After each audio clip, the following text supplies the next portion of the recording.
Welcome to Intentionality with Dominique, the show that helps business owners become valued and in-demand suppliers in the marketplace to scale their businesses. Let's start today's show with host and intentional connector, Dominique Simpson-Milton.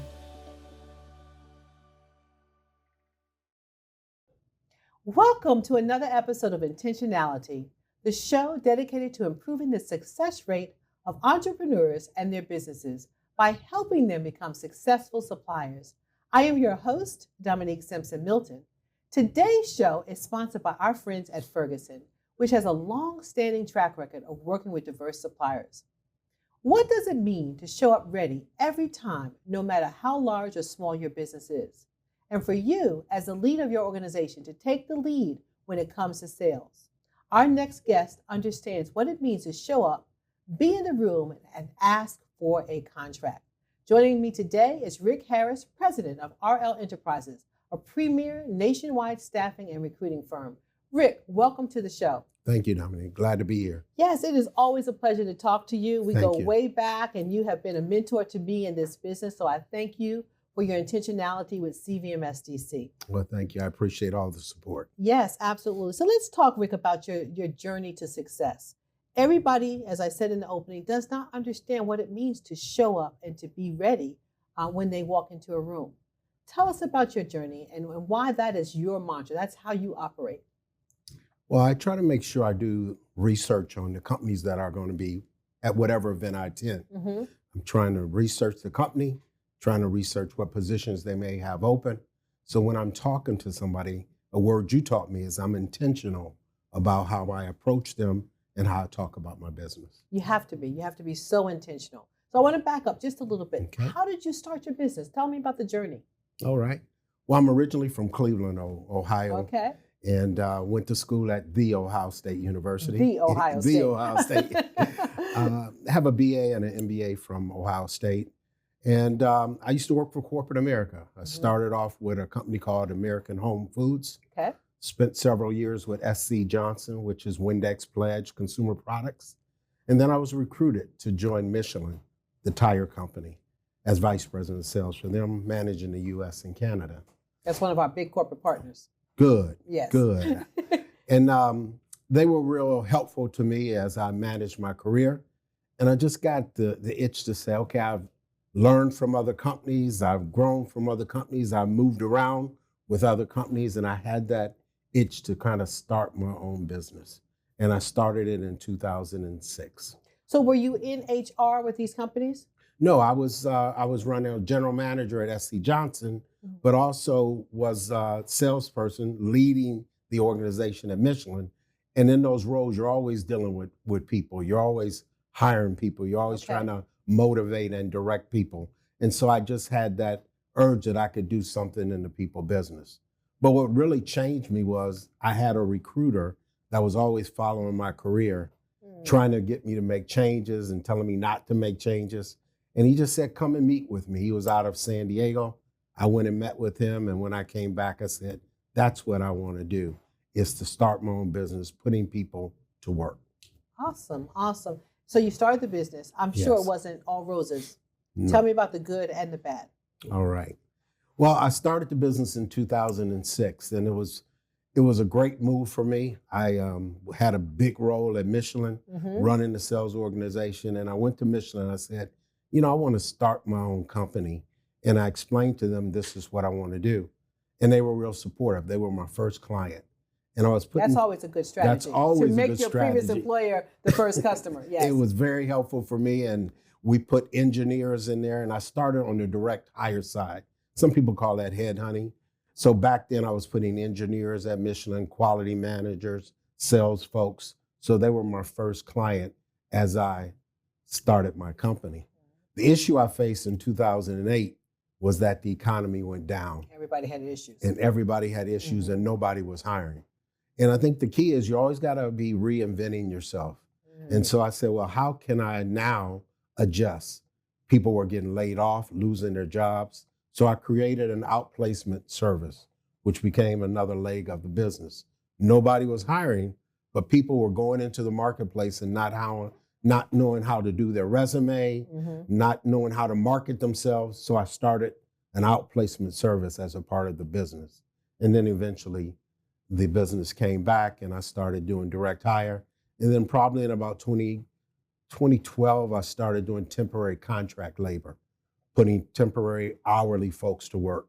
Okay. So today, probably about 30% of my business is done direct hire, and probably 65 to 70% is done temporary contract labor. So what I'm hearing is that you diversified the work that you were doing to be able to ride the waves through the downturn in the economy. You had a different product that you were offering, and then when you came back, you expanded. So just for our viewers to basically understand, as a recruitment firm, you do full-time placement? Yes. And you do contract labor as well? That's correct. And then that's two. What else do you do? So we do a little bit of what I call teaching, training, and development. Okay. But our core business is staffing. We are in the people business, and we put people to work, whether it's temporary contract labor or permanent placement. That's what we do. And what is your reach? Is this nationwide? Yeah, so it's nationwide. We have some national clients that we work with that have, reach across the U.S. And so we also work with some vendor management companies that are not just placing local. So you got to know when to say yes, that I can do something, and also know when you can't do something. So you have to manage that, because in order to be successful, you got to build the trust of the companies that you can deliver. Excellent. Now, I'm very familiar with that vendor management system. I'm I don't know if you knew, but in my past life, when I was in MBE, we started a company and we focused on the biotech industry. So we put people to work in the biotech industry. But sometimes I'd be in a VMS and there'd be 70 other companies in there, right? So we're all racing to get our people up front and to get them seen. What sets you apart from everybody else? Well, I think the challenge there is trying to be proactive, right? Trying to research and know these are the jobs that might come available. And then it's about speed. So speed is the key. Speed is the key. You're competing against a lot of companies. So you got to do the research, get a pool of people ready where you can. Right. And then when that job comes open, get people into the portal in order for the client to look at your particular. Very interesting. Now, what set us apart from other companies is that we actually coached them through the interview process. We found out that people re-entering the job market, they just weren't used to interviewing, right? So I heard you say you had some supplemental support to really help your folks go through the process. Is that so? That's correct. Okay. So before we send anybody in, we do mock interviews. We try to teach them how to answer questions. Here's where you might get hit with a certain question. How are you going to respond? So we try to take the quality time on the front end to make sure we deliver on the back end. Okay. And I think I got that from corporate America when I was in different positions. I didn't want people wasting my time bringing me a bunch of candidates that didn't fit the role.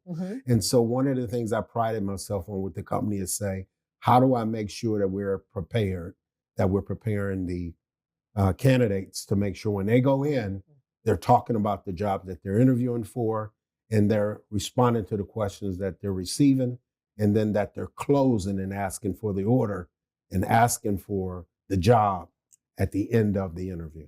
Excellent. Now let's talk about asking for the order, okay? Because one thing I see with you is that we call it ABC. You're always be closing, right? All right? And you understand how to close. And so when you're in a room with someone, and like, I'll go back to this, you always show up in the room, right? So you show up in the room, but then what is your strategy when you get in the room? Or do you have a strategy before you even go? You got to have a strategy before you go. Okay. And it goes back to, how you help me with making sure I understand who's going to be in the room. Right. You got to know who's going to be in the room. You got to know whether you can help the people that's in the room, because otherwise you're wasting your time talking to folks that are not interested in staffing. So you have to do your research to see, do they have jobs out there? Are they presenting jobs that they have openings for? And so when you're in the room, you're talking to them about the potential to help them with a need they have. And that's really what it's all about, is selling my company, or I can help you with a need that you have. So what is your 30-second elevator pitch when you get in front of the person that you want to talk to? What do you tell them? So I tell them that we're in the people business. A company's greatest resource is people. If you're going to perform and meet goals and objectives, you got to have the right people in place. So my elevator speech is, I can help you find good people. Excellent. And now, you taught me something last week. We were at an event, and you were in the room, and I told you the buyer is over there, right? So when I told you that, you went over to that buyer immediately, pulled out your business card and handed it to him, right? So on the spot, you brought your A game and you were ready. It taught me something because I'm dealing with electronic cards, right? It's in my phone. It takes me a few minutes to get it out of my phone and give it to the person. And I'm thinking, I'm being high tech. But I realized at that point, I had to have two different ways to connect with somebody. You just whipped out that business card and gave it to him, and then he had your information. So to our viewers, it's so important to be able to connect in multiple different ways. You have your old school folks who need that card, right? And you have new school folks who really need to, have the electronic method. So kudos to you. Well, thank you. Yeah. And I'm learning too, because some of the clients, to your point, they pull out their phone and they scan and it takes you to LinkedIn, or they scan and it takes you to their website. So I'm trying to learn how to be better at that so you can either give your card or talk about your business. Yes, absolutely. So now, Rick, you're the president of the company, but you're the one who always shows up. Yeah. Why is that? Well, I have that drive that, I'm selling the company. I believe in the company. I believe in what we do. I've been able to put around me some quality talent that can help perform behind the scenes and make things happen.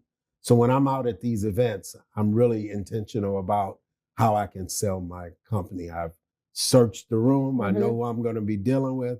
And I'm trying to make sure, we used to have a thing of when you go to these kind of meetings and the trade shows and people are loading up with all the trinkets and all the little gifts and the pins. I was like, I don't want a trinket. I don't want a pin. Right. I need a contract. And how do I get to that point where you can keep working with somebody? Because it doesn't happen overnight that you get a contract. But they need to see you. They need to feel comfortable with you. They need to trust you. And at the end of the day, that opens the door for the opportunity. So I love the fact that you always ask for the contract. Yeah. People don't understand that they need to do that. And sometimes, you're joking, but you're always, you're serious in the back of your mind. Let them know that I'm here for a contract, right? That's right. So what you said, the sales process takes long sometimes. Let's talk about that. How do you endure until you get that contract? What do you do when you hear somebody say, no, I already have somebody in that space? How do you get through that period? I tell you, Dominique, it's tough. Yes. Rejection is tough. I don't care who you are. Being rejected is tough. But you got to get in your mind that sometimes you got to stay with it, right? And if you just keep asking here and there, very subtle, about when there's an opportunity, give me a shot. You have nothing to lose with giving me a shot. I'm not trying to knock anybody out. I'm just trying to get in the door and prove that I can deliver. So I think it's just being steady and interacting and getting people comfortable with you is the key. That's key, getting them comfortable with you. And one of my mantras is fortune is in the follow-up. A lot of people will go to the event, they'll give the card, they'll get the information, but they won't follow up. Very few people follow up. But you have to follow up. And then when you hear no, to me, that's when the sales process starts, right? You hear that no, you're like, okay, let me find out why I received a no and what do I need to do to go back, right? So fortune is in the follow-up, and you follow that so well. I try. I think it's so important to follow up and to go to different events where those companies are going to be. So they might be at this event this week, 2 or 3 weeks from now, they're somewhere else. That's right. So that you go there and you let them see you. And it gets frustrating sometimes. You think that overnight you're going to have a contract, and I push for that. Right. But you never know. That opportunity might happen just at the right time, that the window is open and you're able to capture the opportunity. Yes, and absolutely. move it forward. Absolutely. And what you also do is you show up to volunteer. Yeah. You show up to the table before people need you.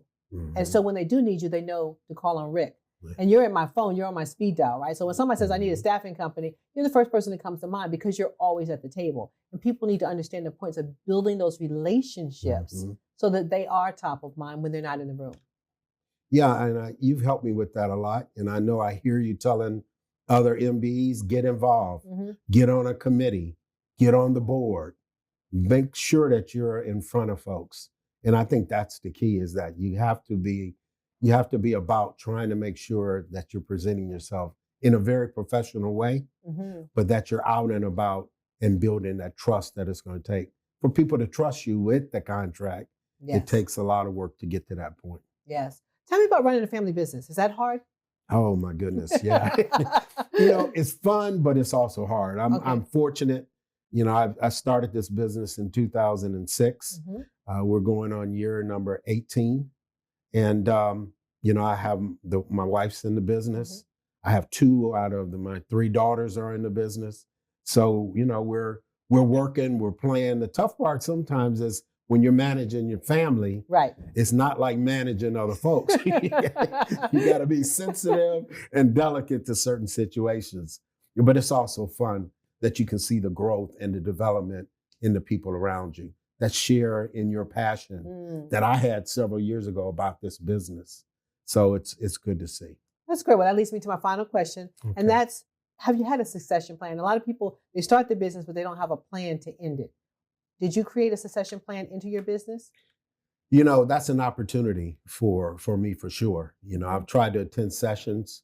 I've also been on some of the podcasts that listen to a succession plan because my kids ain't going to have the passion that I have.